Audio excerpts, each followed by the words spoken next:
I do what I do. Tribes with a handful of men, white men, planters, elites, and they control the land, they control the laws, and the governor himself was one of them. They lived in big houses on sprawling estates built on the back of the tobacco trade. This is in the Carolinas.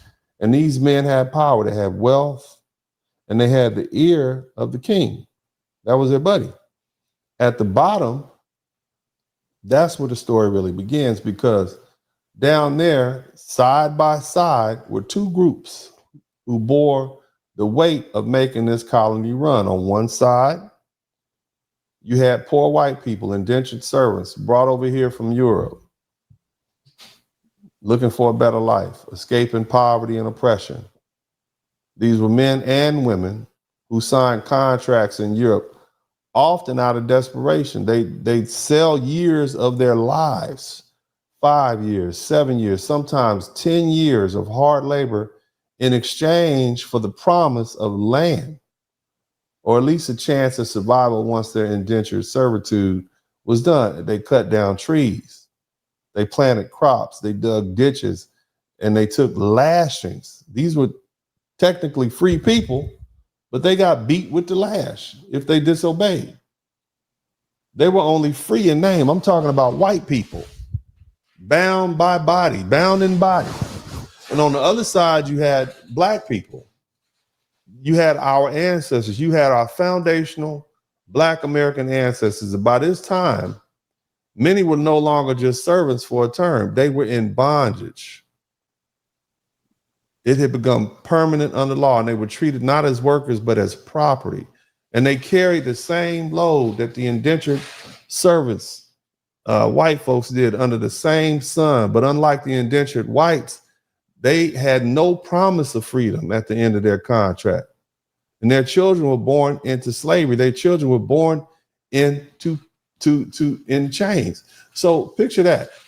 Black people and white people together, shoulder to shoulder, in the tobacco fields, bent over in the same dirt, sweating under the same Virginia sun.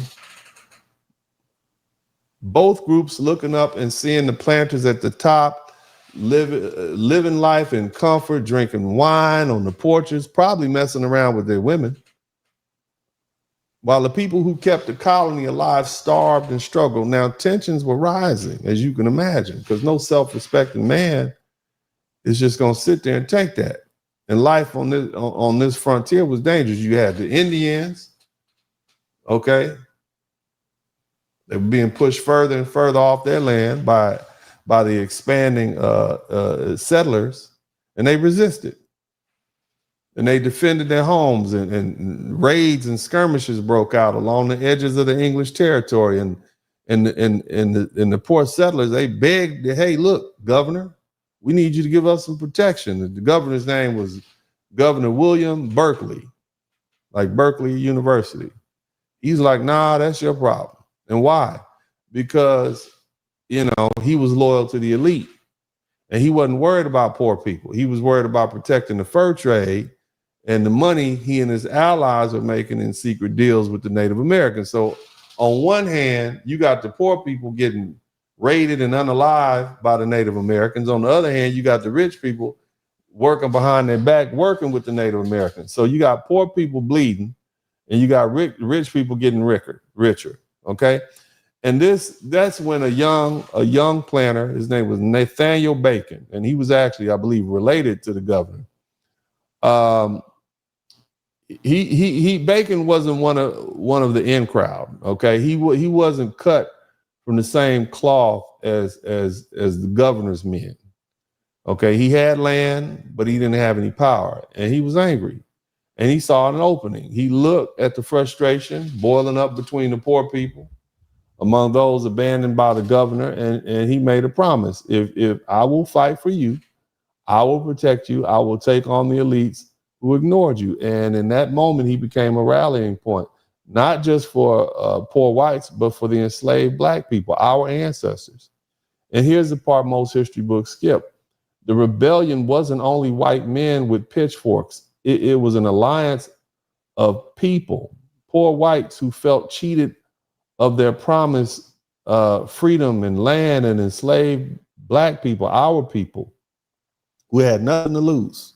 Two groups that had every reason to hate each other found a common cause in hating the people on top who held all the wealth and all the power and had to deal with none of the pain.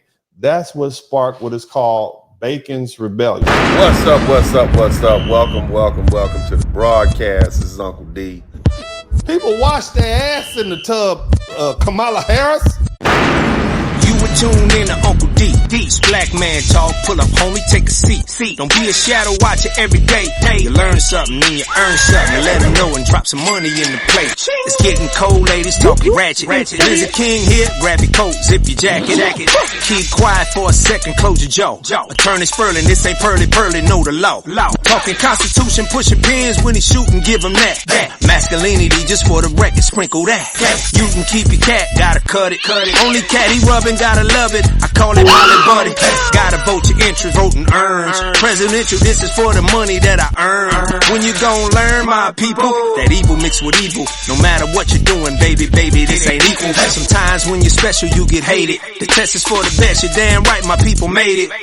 Uncle D, Blizzard King, you been served, gotta notice. Now black men out here know we winning, gotta hold it now. Uncle D, you been served, get your notice. Now black men out here know we winning, gotta hold it now. Uncle D, you been served, get your notice. Now black men out here know we winning, gotta hold it now.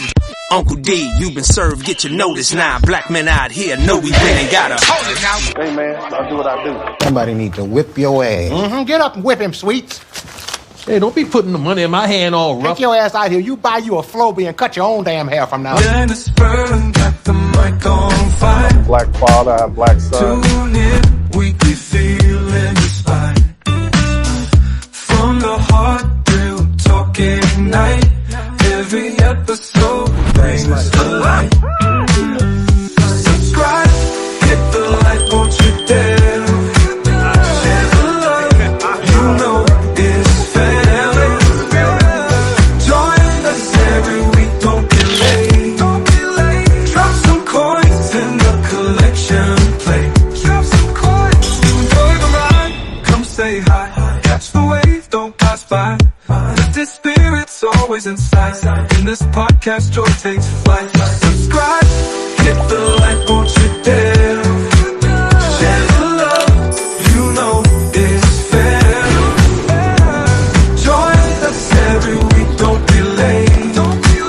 Drop some coins in the collection plate. Drop some coins. Donation. I thought it was a trash movie.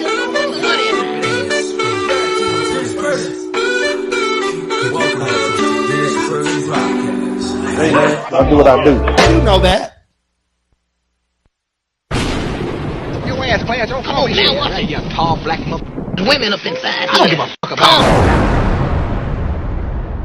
Dennis Spurling podcast, click your mouse pad, yeah, we out back, hit the like, hit subscribe, don't just hate watch cause we outside, let them hate watch, go and play pop, we just lay back, he don't play that, we on playback, we go way back, black men, yeah, we earn something, tune in, gotta learn something, Uncle D podcast, bump it, likes up, hit the sub button, black men, yeah, we earn something, tune in, gotta learn something, Uncle D podcast, bump it, likes up, hit the sub button.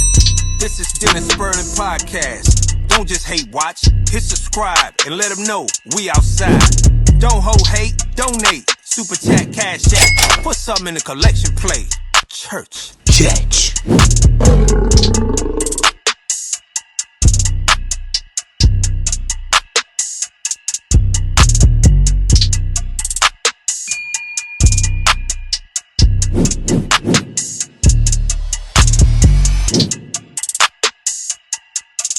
I want y'all to make sure y'all hit the number 1 button. And we're going to kind of get back to what we like to do over here, man. I need y'all to check in at a certain point when it's time to check in. I need to check in it